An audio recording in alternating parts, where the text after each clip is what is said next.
आज हम पूर्ण संख्याओं पर संक्रियाएं और उनके गुणधर्म पढ़ेंगे। सबसे पहले देखते हैं पूर्ण संख्याओं में योग का गुण। इसके कुछ नियम हैं। पहला नियम देख लेते हैं। योग का संवरक प्रगुण, इसको बोलते हैं इंग्लिश में क्लोजर प्रॉपर्टी ऑफ एडिशन। दूसरा पॉइंट है योग का क्रम विनिमय प्रगुण, इंग्लिश में बोल देते हैं इसको कम्यूटेटिव प्रॉपर्टी ऑफ एडिशन। तीसरा है योग का तस्मक प्रगुण, इंग्लिश में बोलते हैं इसको एडिटिव आइडेंटिटी। चौथा है हमारा योग का सहचर्य प्रगुण, इसको बोल देते हैं इंग्लिश में एसोसिएटिव एट्रीब्यूट प्रॉपर्टी। दूसरा पॉइंट है पूर्ण संख्याओं पर घटाने का प्रगुण। अब बात करते हैं पूर्ण संख्याओं में योग के प्रगुण के ऊपर। सबसे पहला नियम था हमारा योग का संवरक प्रगुण या क्लोजर प्रॉपर्टी ऑफ एडिशन। यहाँ हमारी दो पूर्ण संख्याओं का योगफल दिखाया हुआ है, बीच में योगफल है और ये पूछा है हमारी ये संख्या पूर्ण संख्या है या नहीं। जैसे पहली संख्या है हमारी 3, दूसरी संख्या है 4, जब इनको जोड़ते हैं तो योगफल हमें मिलता है 7। तो 7 हमारी कैसी संख्या है? ये हमारी पूर्ण संख्या है। दूसरे में देखते हैं यहाँ पर दो पूर्ण संख्या है, एक है 4, दूसरी भी 4 है, जब इनको जोड़ते हैं तो योगफल हमारा 8 मिलता है। तो 8 हमारी कैसी संख्या है? ये पूर्ण संख्या है। इसी तरह से देखते हैं जब हम 0 जोड़ते हैं एक पूर्ण संख्या में तो हमें योगफल 4 मिलता है। तो 4 क्या है हमारी? ये पूर्ण संख्या है। इसी तरह से जब 0 में 0 जोड़ते हैं तो हमें 0 मिलता है और ये क्या है? हमारी पूर्ण संख्या है। तो इससे क्या बात पता चलती है? जब दो पूर्ण संख्याओं को जोड़ते हैं तो उनका योगफल सदैव पूर्ण संख्या ही होता है। यह पूर्ण संख्याओं के योग का संवरक प्रगुण कहलाता है या क्लोजर प्रॉपर्टी ऑफ एडिशन कहलाती है। इसका दूसरा नियम देखते हैं योग का क्रम विनिमय प्रगुण या कम्यूटेटिव प्रॉपर्टी ऑफ एडिशन देख लेते हैं।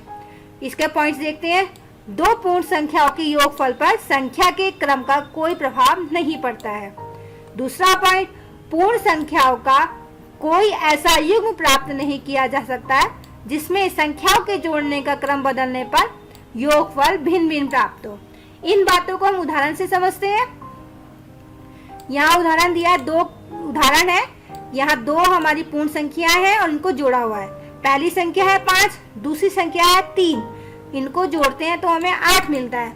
अगर संख्याओं के क्रम बदल दे, पहले मैं 3 लिखूं और बाद में 5 लिखूं और इनको जोड़ूं तो भी हमें 8 ही मिलेगा, कुछ और नहीं मिलेगा। इसलिए 5 + 3 = 3 + 8, ये हमारा योग का क्रम विनिमय प्रगुण या कम्यूटेटिव प्रॉपर्टी ऑफ एडिशन कहलाता है। तीसरा पॉइंट देखते हैं योग का तस्मक प्रगुण या एडिटिव आइडेंटिटी। पूर्ण संख्याओं में यदि शून्य को जोड़ा जाता है तो योगफल वही संख्या होता है। इसी कारण शून्य को पूर्ण संख्याओं में योग का तस्मक अवयव भी कहते हैं या शून्य को पूर्ण संख्याओं में योज्य तस्मक भी कहते हैं।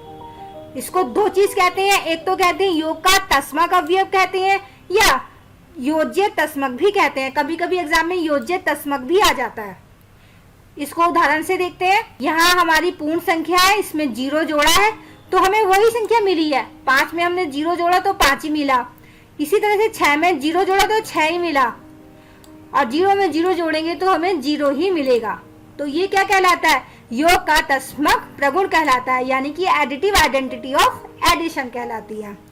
इसका चौथा पॉइंट देखते हैं योग का सहचर्य प्रगुण या associative attribute property of addition कहलाता है। इसमें देखते हैं तीन संख्याओं को क्रम में जोड़ते समय किन्हीं दो पूर्ण संख्याओं का समूह पहले बना लेने से योगफल में कोई अंतर नहीं पड़ता है। यह योग संक्रिया का सहचर्य प्रगुण है, यानी कि योग का सहचर्य प्रगुण या एसोसिएटिव प्रॉपर्टी। इसको उदाहरण से समझते हैं।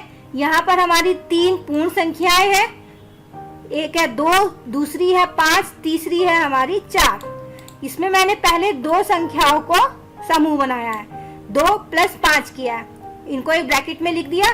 पहले इनको जोड़ा है तो ये 7 मिला और बाद में हमने 4 जोड़ा तो ये 11 मिला। दूसरी साइड हमने पहली संख्या को ऐसे ही रखा और लास्ट की दो संख्याओं का समूह बना लिया।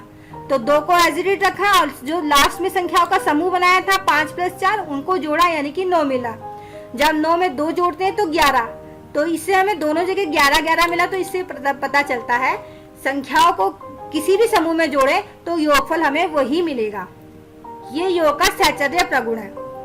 दूसरे उदाहरण से समझते हैं। यहाँ पर 3 संख्याएं हैं, एक है 3, दूसरी है 2, तीसरी है हमारी 1। पहली 2 संख्याओं के समूह को जोड़ा तो हमें मिला 5 और बाद में तीसरी तीनों को जोड़ा तो हमें मिला 6। इसी तरह से हमने पहली संख्या को सेम रखा और लास्ट की 2 संख्याओं का समूह बना लिया। लास्ट की 2 संख्याओं को समूह को जब जोड़ते हैं तो हमें 3 मिला और 3 में 3 जोड़ा तो 6। अब देखते हैं पूर्ण संख्याओं पर घटाने का संवरक प्रगुण काम करता है या नहीं करता है। हम जानते हैं घटाने की संक्रिया पूर्ण संख्याओं के लिए संवरक नहीं है। इसको उदाहरण से समझते हैं। 8 में से 3 गया, क्या मिलता है हमें? 5। 5 क्या है? हमारी पूर्ण संख्या है। अब संख्याओं का क्रम बदल देते हैं, यानी कि 3 पहले लिख देते हैं और 8 को मैं बाद में लिखती हूँ। जब इनको घटाते हैं तो हमें माइनस के 5 मिलता है। तो ये क्या है? हमारी ये पूर्ण संख्या नहीं है। इसी तरह से जब 10 में से 0 घटाते हैं तो 10 मिलता है। 10 हमारी पूर्ण संख्या है, लेकिन जब 0 में से 10 घटाएंगे तो हमें माइनस का 10 मिलेगा, जो हमारी पूर्ण संख्या नहीं है। इस बात से ये पता चलता है कि पूर्ण संख्या पर घटाने का संवरक प्रगुण काम नहीं करता है।